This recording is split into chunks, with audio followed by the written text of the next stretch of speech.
प्रश्न नंबर 8 है। पढ़े दे रहे हैं, आपको समझा दे रहे हैं। निम्नलिखित परमाणुओं के आयनों का रेखा चित्र पूर्ण करिए। सबसे पहली बात तो ये क्या होता है? नाभिक। नाभिक में क्या होते हैं?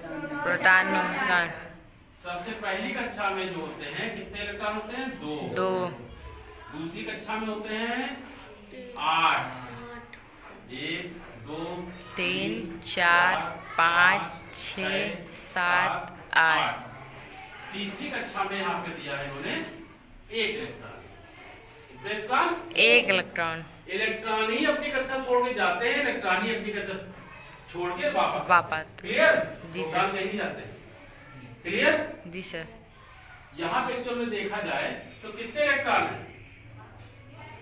यहाँ पे कितने इलेक्ट्रॉन हैं? आराम बोलिए, करिए, बहुत ज्यादा गलती तो बोलेंगे आप, हम उसको सही करेंगे। इलेक्ट्रॉन कितने हैं? 11। और प्रोटॉन कितने हैं? अरे भाई अब अभी कहोगे ऐसे। 11। क्लियर? जी सर। इलेक्ट्रॉन है 11। प्रोटॉन है 11। इलेक्ट्रॉन में कौन सा आवेश होता है? इलेक्ट्रॉन पर ऋण आवेश होता है। इस पर धन आवेश। ठीक, कितनी बार समझा गई? प्रोटॉन पर धन आवेश, इलेक्ट्रॉन पर ऋण आवेश। अब इसमें कह रहा है आगे चल के ये सोडियम का परमाणु है। क्या है? सोडियम का परमाणु। सोडियम का परमाणु। चित्र में तुमको इसमें उन्होंने कुछ नहीं दिया है, उन्होंने कह दिया Na+ आयन बना दिया, Na+ आयन बना दिया, Na+ लिख दिया उन्होंने। ठीक, Na+N। क्यों लिख दिया? क्यों लिख दिया समझिए। अभी मैंने आपसे पूछा था ना सबसे आगे, किसी विद्युत उदासीन परमाणु में से एक इलेक्ट्रॉन निकल जाए तो परमाणु होगा, है ना?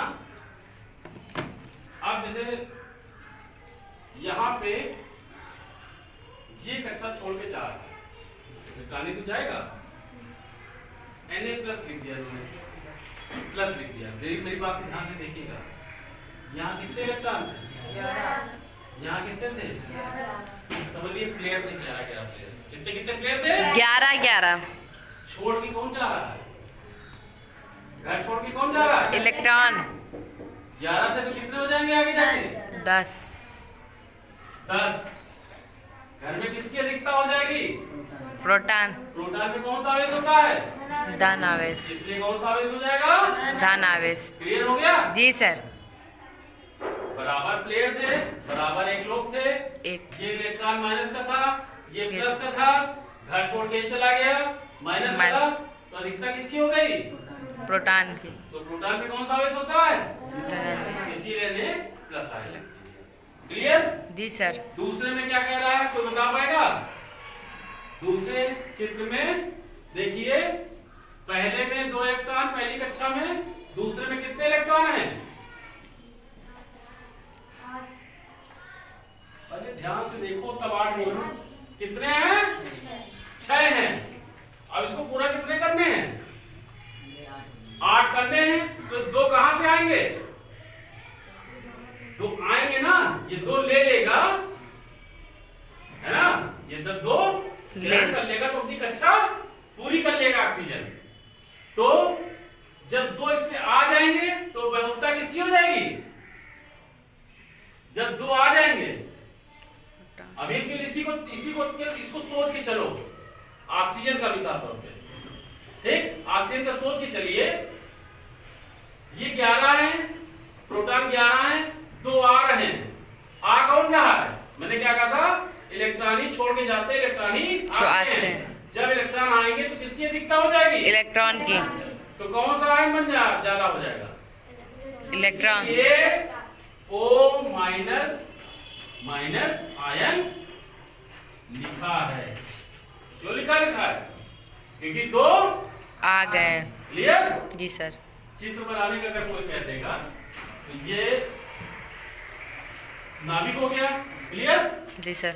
ये 2 हो गए, ये 8। क्लियर? जी सर। क्योंकि एक छोड़ के चला गया इसीलिए ने प्लस साइन हमने लिख दिया। यहाँ पे वो माइनस साइन है, ये नाभिक है,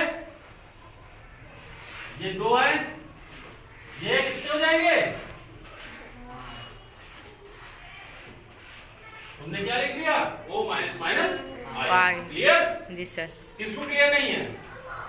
सबको क्लियर हो गया ना? जी सर। अब अगले क्वेश्चन में पूछ रहा है कि 2 मिनट आ रहे हैं। अगला चित्र दिया है, कौन धनायन है कौन ऋणायन? कोई बता पाएगा? पहली कक्षा में 2 इलेक्ट्रॉन, दूसरे में 2 इलेक्ट्रॉन, यहां पे 2 गायब हो गए। ये कौन से आयन हो जाएंगे? पहली कक्षा में 2 इलेक्ट्रॉन थे, दूसरे में 2 इलेक्ट्रॉन थे, 2 इलेक्ट्रॉन अपनी कक्षा छोड़ के चले गए, तो कौन सा आयन हो जाएगा? नाभिक है, प्रोटॉन न्यूट्रॉन है। क्लियर? ये प्रोटॉन है, ये न्यूट्रॉन है, तो नाभिक सबको आ गया। क्लियर? पहली कक्षा में 2 इलेक्ट्रॉन है, अब इन्होंने बनाया है, और दूसरे में भी 2 थे। अब ये कह रहे हैं, इन्होंने चित्र खाली तुमको दिखा दिया है, ये प्रोटॉन है, ये न्यूट्रॉन है, इसमें 2 हो गए, बस। इसमें क्या हो गए? केवल 2 इलेक्ट्रॉन पहली कक्षा में दिखाए, जो 2 दूसरी बाहरी कक्षा में इलेक्ट्रॉन थे, दूसरी कक्षा में के 2 वो चले गए। वो क्या कर गए? चले गए। तो कौन सा आयन हो जाएगा ये? धनायन की ऋणायन? धनायन ना, क्योंकि यहाँ पे अगर मिसाल तौर पे प्रोटॉन कितने हो जाएंगे अगर मान लें, क्योंकि यहाँ इलेक्ट्रॉन कितने दिख रहे हैं? 4। तो प्रोटॉन कितने होंगे? 4। इलेक्ट्रॉन, ये इलेक्ट्रॉन होता माइनस, ये प्रोटॉन होता है घर छोड़ के कौन गया है? इलेक्ट्रॉन। अधिकता किसकी हो गई? प्रोटॉन की। कौन सा आयन हो गया? धनायन। क्लियर? जी सर। धनायन सबको आगे ना? जी सर। ऐसे अगला कौन सा है? ऋणायन। फिर कौन सा है? धनायन। जा रहे हैं। ऋणायन आ रहे हैं। सबको क्लियर है ना? जी सर। बिल्कुल क्लियर है ना? अगला एक लेख है गद्यांश, कॉलम में कुछ पॉइंट्स दिए गए हैं, उन गद्यांश में आपको भरना है। कैसे भरना है? परमाणुओं के बारे में प्रारंभिक विचार केवल कल्पना तक सीमित थे। ये जब आप बुक खोलेंगे, जब तक मैंने आपको पढ़ाया था कि पहले जो विचार थे महर्षि कणाद के, अन्य वैज्ञानिकों के, वो केवल कल्पना मात्र थे। परमाणु संरचना का सर्वप्रथम विधिवत अध्ययन प्रसिद्ध वैज्ञानिक डाल्टन ने किया था। किसने किया था?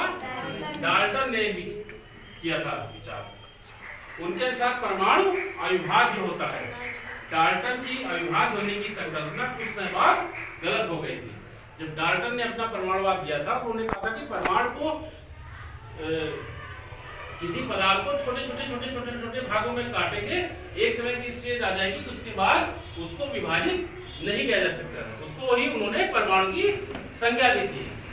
परमाणु को उन्होंने कहा था कि अविभाज्य है, डाल्टन ने कहा। क्लियर? जी सर। कुछ संकल्पना बाद में गलत हो गई। इसके बाद प्रयोगों के आधार पर पाया गया कि परमाणु को विभाजित किया जा सकता है। इसमें क्या जा सकता है? इसमें क्या सकता है? विभाजित किया सकता है। किसमें? Electron, proton. तो परमाणु 3 मूलकण पाए गए। कौन से पाए गए? Electron, neutron. इस प्रकार से आपका चैप्टर समाप्त होता है। इसमें अगर किसी को कोई क्वेश्चन या कुछ पूछना है तो पूछ सकता है, नहीं तो ये बी स्टडी के नाम से चैनल हमने आप लोगों के लिए बनाया बेटा।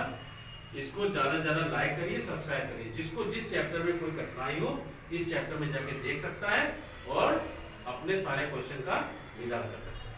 नहीं